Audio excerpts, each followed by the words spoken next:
Ya. Apa Ustaz boleh tanya? Ya. Apa yang dimaksud dengan jin korin itu Ustaz? Jin korin dia adalah setan yang resmi. Ketika seorang baru lahir, sudah ada satu setan yang dari bangsa jin ya, yang sudah dicantolkan untuk kita. Sampai mati dia ditugaskan mendampingi kita. Ya, setan.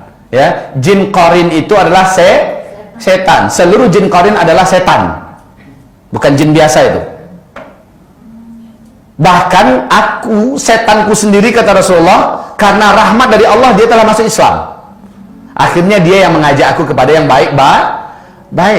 Hanya jin korin Nabi sendiri yang berhasil dimasuk Islamkan. Bisa nggak mereka dimasuk Islamkan? Bisa. Tapi siapa yang bisa? Orang kayak Nabi Muhammad SAW. Orang kayak Ustaz Zul. Ustaz Zul masih jin korin setan. Ya. Makin Ustaz Zulnya kayak gini, maka jin korinnya makin keren. Iya, makin ya, ilmu yang diberikan oleh Allah kepada saya dibandingkan orang awam kan lebihan saya. Otomatis ilmu yang saya ketahui, jin setan korin yang ada sampai saya tahu juga nggak? Tahu. Levelnya udah level saya juga. Bahkan boleh jadi dia dari alam setan dia mendapatkan informasi lain yang menambah ilmu pengetahuannya. Kalau saya bisa dibuatnya malas untuk nambah ilmu, kalau dia terus nambah ilmu, gimana menaklukkan orang semacam Zulkifli Muhammad Ali? Jadi orang-orang macam ibu, macam bapak, ini sudah semacam manusia yang dulu pernah hidup, yang berhasil dijatuhkan, dia akan menjatuhkan dengan cara yang sama. Sungguh kalau kita tidak ikhlas dalam hidup ini, kalau kita tidak pandai bersyukur dan tidak menambah ilmu, maka kita akan senantiasa menjadi korban syaitan. Ad-dunya bahrun 'amiq wa qad gharaqa fihi nasun katsir. Nah, jin qarin ini apabila kita sudah meninggal dunia, di mana posisi jin qarin? Sebelah kiri. Dia di sebelah kiri kita. Malaikat Raqib dan Atid ada di sebelah kanan kita. Jin qarin ini di ruqyah pun dia tidak akan lari. Dia tidak akan lari, ya. Setan ini tidak akan lari. Yang bisa tersiksa, yang bisa teraniaya dengan ruqyah itu adalah setan-setan di luar qarin. Nah, bulan Ramadan jin qarin inilah yang dipenjara. Bulan Ramadan. Ustaz, tapi masih banyak yang tergoda bulan Ramadan. Itu nafsunya itu. Dan ternyata nafsu lebih kuat daripada syaitan untuk menyesatkan kita. Buka surat Ibrahim ayat 24. Ayat 22. Lihat di situ, di mana setan pada hari kiamat membela diri, kalian jangan asik nyalahin kami dong. Salahin nafsu kalian sendiri. Jadi bulan Ramadan setan-setan itu wasuffidatis syayatin, dan dipenjarakan, diikat, dibelenggu seluruh setan-setan, termasuk setan qarin, dibelenggu. Tetapi nafsu kita saatnya kita yang mengalahkannya. Kita udah ditolong oleh Allah. Selama bulan Ramadan, setan yang selama ini menggoda kita udah diikat.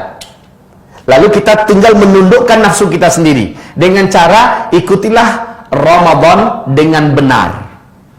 Dengan cara Rasulullah SAW menjalani Ramadan. Nafsunya yang kita kendalikan. Soalnya setan selalu numpangi nafsu kita. Yang menjadi penasehat utama nafsu itu adalah setan. Setan qarin ini, jin qarin ini. Baik. Bapak Ibu, sejak kita lahir sudah ada satu jin qarin, dia adalah setan. Sampai mati. Berarti seluk-beluk saya, seluk-beluk ibu, seluk-beluk bapak, dari A sampai Z dia tahu nggak? Rahasia-rahasia saya dia tahu nggak? Tahu. Saat saya meninggal, anak keturunan saya tidak terbekalkan ilmu yang benar. Dia akan punya misi menyesatkan anak cucu saya. Caranya, dia tampil muncul kepada wujud seolah saya kembali hidup. Nah, ini bapakmu nah. Jangan takut gitu loh. Saya kan cuma action. Ya. Nah, bapak suka kalau melihat kamu pergi Jumat. Bapak suka kalau melihat kamu sholat berjamaah 5 waktu di masjid. Senangkan hati bapak ya. Bapak selalu melihat kamu nak. Cara setan. Cara setan. suaranya dimiripkan dengan suara saya. Ini jin qarin yang punya kerja loh ini. Ya. Kemudian semuanya ya, seluk-beluk rahasia segala macamnya dia tahu. Nah, kamu masih ingat ketika Bapak dengan kamu dulu di sana? Seolah iya asli saya jadinya ngomong. Ya, lama-kelamaan, nah Bapak melihat kamu nak dimanapun kamu berada. Seandainya kamu disakiti orang, dizalimi orang, Bapak siap menolong kamu. Kamu panggil saja Bapak. Terserah mau berapa kali. Ya. Ayah, Bapak datanglah, aku dizalimi, aku datang nak. Ya. Nah, lama-kelamaan kita sudah diajaknya pada syirik nggak tuh? Minta tolong kepada selain Allah. Itu yang dia mau. Dia motivasi kita. Nah, pergilah kamu haji, pergilah kamu umrah. Nah, di bawah tiang rumah anda tuh ada emas yang Bapak simpan. Bongkar, nak ambil, sedekahkan sebagian untuk agama. Wah, dia motivasi, tapi diarahkannya kita kepada satu syirik. Satu syirik ini sudah cukup untuk membatalkan seluruh amal kita ya, dan bisa mengekalkan kita di neraka. Makanya jangan tinggalkan anak dalam keadaan bodoh tentang agama. Jangan tinggalkan anak nggak ngerti tentang agama.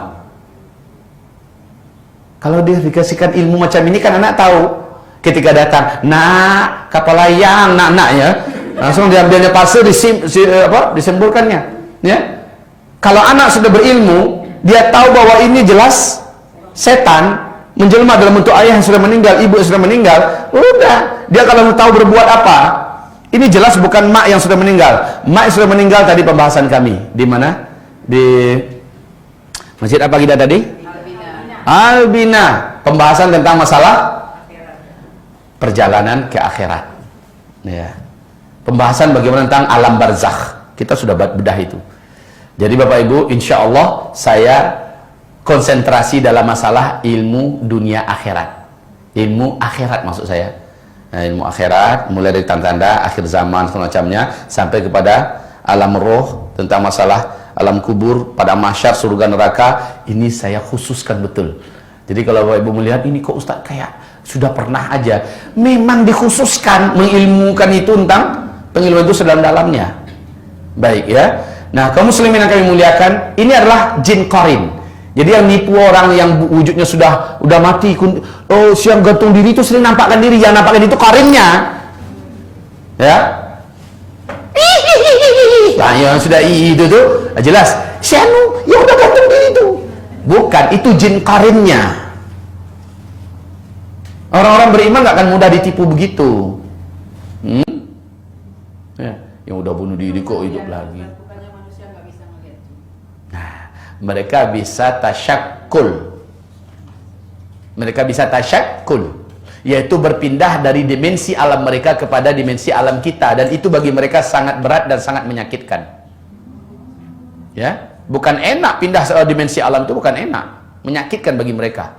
Yang sanggup melakukan itu adalah yang umurnya sudah lanjut, kekuatannya sudah berlebih. Nah, yang seperti itu baru sanggup dia berpindah dan melihatkan diri. Itu pun cuma sebentar.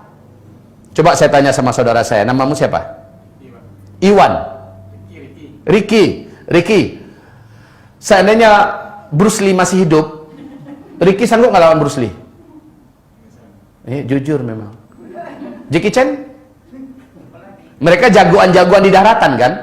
Memang mereka jagoan. Coba sekarang masukkan mereka ke bukan alam mereka, masukkan mereka, ceburkan mereka ke laut. Berapa lama mereka sanggup bertahan di laut? Lama atau sebentar? Sebentar. Gerakan mereka menjadi lamban karena itu bukan alam mereka. Ya, suruh adu mereka dengan ikan paus. Jangan ikan paus deh. Ikan yang ada runcing ininya, bukan ikan pedang. Ikan hiu aja dah. Coba diadu, Jackie Chan, Bruce Lee lawan ikan hiu di laut. Siapa yang menang? Pasti ikan. Kenapa? Bukan alamnya. Bukan alamnya. Ini rahasia besar loh. Ibu, perlu ibu ketahui ini rahasia. Sekarang, ibu lawan ikan hiu sanggup nggak? Kalau ikan hiunya dikeluarkan dari alamnya, masuk ke alam ibu di dapur? Sanggup. Kenapa? Ini bukan alamnya ikan hiu, ini alamnya kita. kita jagoannya di sini. Maka perlu diketahui hakikat ini. Ketika jin mencoba menerobos keluar dari alamnya, masuk ke alam kita, berarti dia menyiksa dirinya sendiri.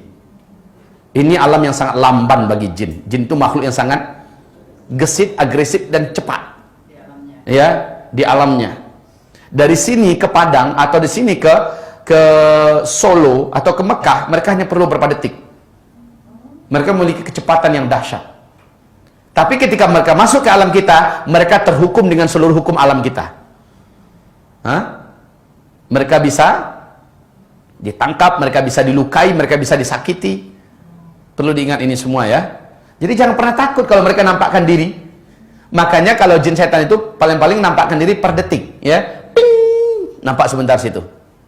Pas kita lihat, udah hilang, udah pindah ke sana. Karena itulah ibaratnya kita nyelam ke dalam air, muncul lagi keluar. Sebentar aja kita sanggup ke dalam, ya. Persis dengan mereka. Mereka gak akan sanggup lama-lama. Nah, yang sanggup lama-lama itu udah level jenderal-jenderalnya. Udah level ifrit. Udah level yang kuat-kuatnya. Tapi yakinlah, sekuat apapun ikan hiu, kalau masuk dia ke bukan alamnya, ketemu dengan orang yang gak takut dengannya, habis tuh ikan hiu. Tapi kalau orang yang penakut, jangankan ikan hiu. Ikan sirip aja keluar sebentar, udah ya. Emang dasarnya penakut. Ikan piranha kan, ikan piranha disebarkan di sini, dia udah lari tuh, padahal dia di alamnya. Ikan piranha udah masuk ke alamnya dia, harusnya kan tinggal nginjak-injak aja, mampus loh. Tapi kalau dia masuk ke alamnya ikan piranha, barulah pantesan takut, ya kan? Baik, masih takut majin? Bener, didatangi loh. Kalau dia masuk ke alam kita, ya, jadi bukan jerit, nggak ada untungnya, ya, iya, karena nggak ada ilmu. Berikut ini bukan refleks lagi, ya, refleksnya malah beda, ilmu yang tampil. Saya pernah di Kalibata, ada satu tempat yang seluruh orang meyakini, ini kan rumah induk, di belakang tuh ada kolam. Di sebelah kolam itu ada semacam rumah tamu yang nggak pernah dihuni, dan banyak foto-foto besarnya, foto Nyi Roro Kidul, foto macam-macam lah. Di sebelah kolam renang itu kuburan. Iya, dan seluruh pembantu di rumah itu mengatakan siapapun yang pergi ke rumah itu pasti kena ganggu. Malam-malam sering nampak ada yang duduk, ada yang berdiri, ya, macam-macam nampak. Ya, nah saya ketika baru pulang, karena udah mengetahui tentang seluk-beluk alam jin dengan izin Allah, ya. Kemudian saya disuruh nginep di rumah itu. Nggak ada masalah. Berapa? Lebih 1 bulan saya tidur situ, nggak ada masalah. Ketika saya tinggalkan, bermasalah langsung lagi.